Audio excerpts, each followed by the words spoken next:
బీసీలు చనిపోయినారు అనేటువంటి లెక్క ఒకటి కనిపిస్తుంది.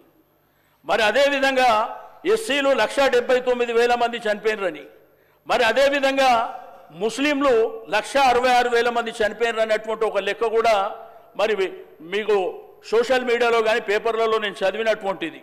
దయచేసి అది క్రాస్ చెక్ చేసుకోవాల్సిందిగా నేను ఈ సందర్భంగా తెలియజేస్తా ఉన్నాను. కానీ 2000 సోషల్ మీడియాలో వచ్చేదాన్ని ఎక్కడ కూడా విశ్వసించద్దు దయచేసి. మేము అటువంటిది ఎట్టుకుంటూ అందుకే అంటే మీకు ఒక మాట తర్వాత నేను అందుకే విమర్శ చేస్తలేదు. నేను విమర్శ చేయాలంటే లేదా పర్లేదు. నేను చెప్పేది ఏంటంటే नजर रखने के लिए हमारे चैनल को लाइक, शेयर और सब्सक्राइब जरूर कीजिए। Crime control news Hyderabad.